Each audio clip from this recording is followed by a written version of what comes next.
guys, welcome back to the channel and welcome to another closer look or in-depth look to a box set, music box set. I'm going to start trying to do some of these, not just with music but with some of my movies, getting a bit of a closer top-down look at some of the sort of box sets and stuff and collector's editions I buy, just so you can have a good look at them, just to see, yeah, in fact that's for me, because you can see the content. So today I'm going to do a music box set. It's not a big lavish box set like the Bonzo Dog Doodah Band. It's quite a, not average, but a kind of like good sturdy little box set from one of my favourite Irish bands, Irish 1970s rock band that I love, and it's Thin Lizzy. So we're looking at a little box set. They've got loads of box sets out, but this is a small box set called the Classic Album Collection. And the reason why I'm going to show you this is because I want you to have a little look at it to see if it's for you. Okay, and that's the reason why I do the video. They have got other box sets out, and there's two of them that are on my Holy Grail list. You know, I've got Holy Grail lists, and I have a music and a film one. And I've managed to get one of my Holy Grails, didn't I, the other week, the Bonzo Dog Doodah Band. So who knows, I might be able to pick one of those sets up in the near future. But let's have a little look at this Thin Lizzy, the Classic album selection. Let's not waste any time. Let's have a look deep down and have a look at it. So here we go. Here's the Thin Lizzy's Classic Album Selection. So this is a collection of what I would say is Thin Lizzy's high point of their career.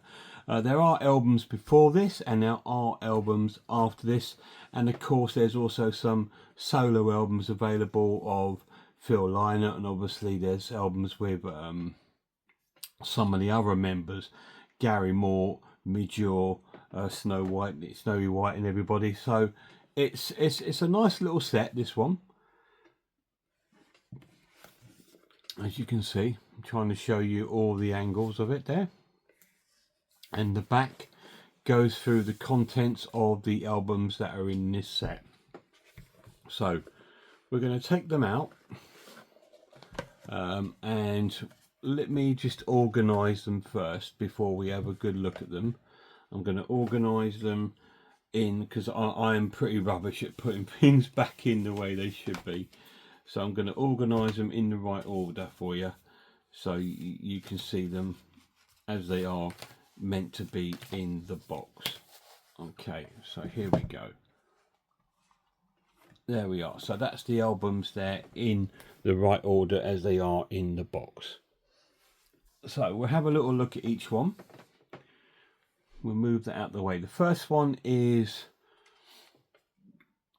Thin Lizzy's great album, Nightlife. This was one of their sort of turning point albums when they started to find their feet.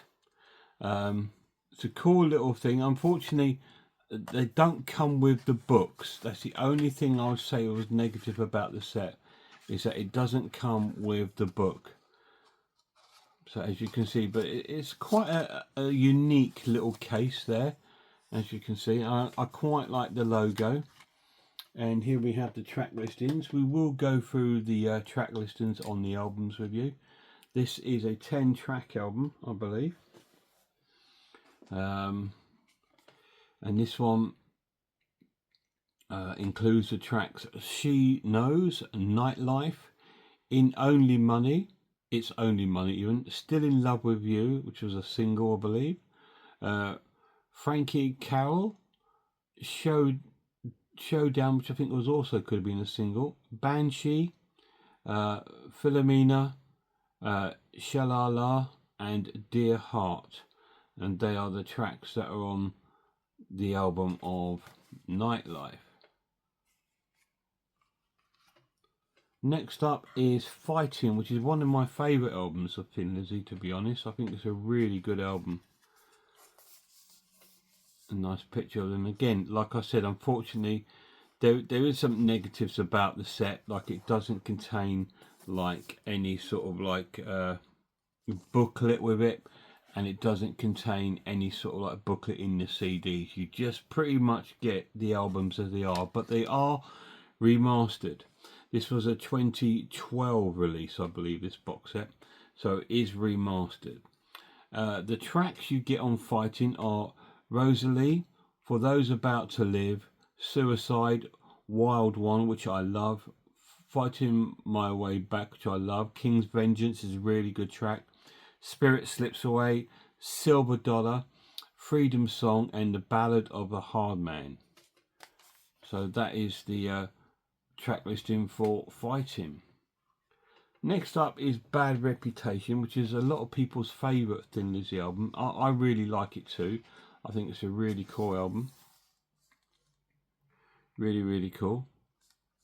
The track listing on this one is Soldier of Fortune, Bad Reputation, the title track is fantastic, Opium Trail, Southbound, Dancing in the Moonlight, Killer Without a Cause, Downtown's Sundown, The Woman's Gotta Break Your Heart, and Dear Lord. So that's the tracks on Bad Reputation. Then we come to Johnny the Fox, which is another sort of like really well known album from Thin Lizzy. Again, no booklets or anything with it, which is a real shame. This contains the tracks Johnny, Rocky, Borderline, Don't Believe a Word, Fool's Gold, Johnny the Fox, Old Flame, Massacre, Sweet Marie, and Boogie Woogie Dance.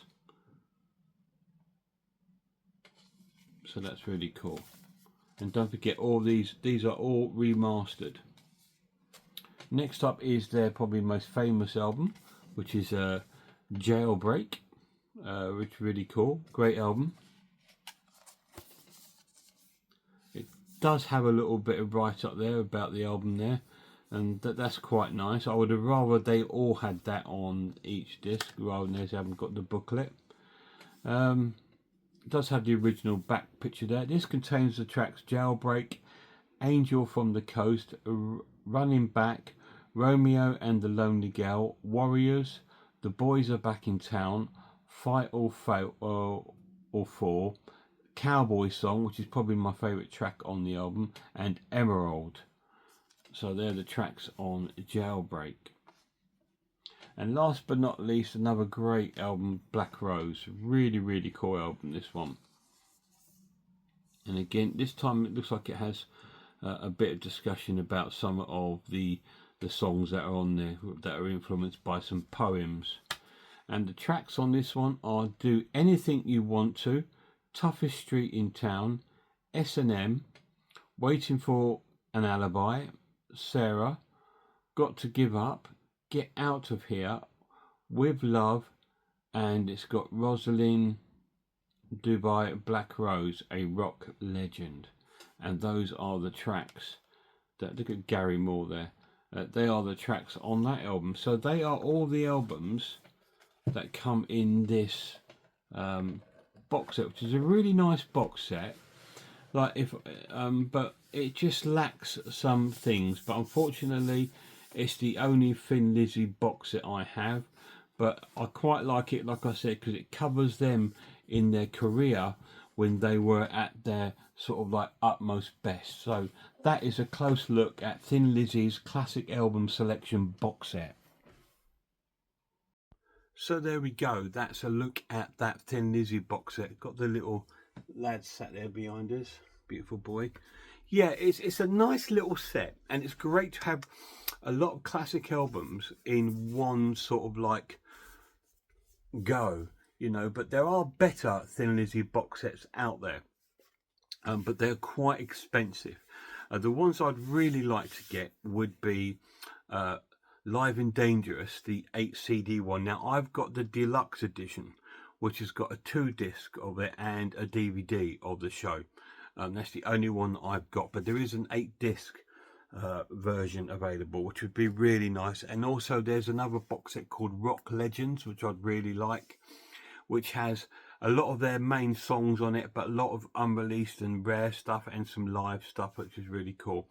This lacks in the sense it doesn't have any live recordings in it. It is just studio album.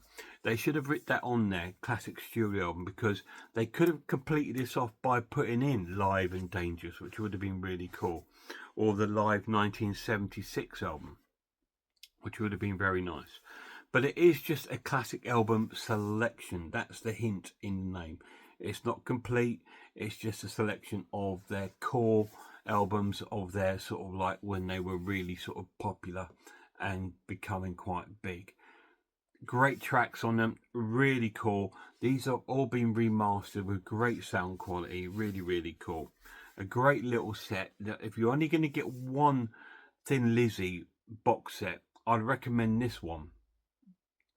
Or there's a very old one, I think it's called Vagabonds, Kings and Warriors, something like that, which is an old 4-disc set, which you might be able to pick up for quite a reasonable price. I've seen that going for about 40 odd pound. Now this one is sadly out of print, I believe, and it does go vary in prices from about £60 to £100, just because it's out of print. You can't get it anymore, and you do get them in a remastered format.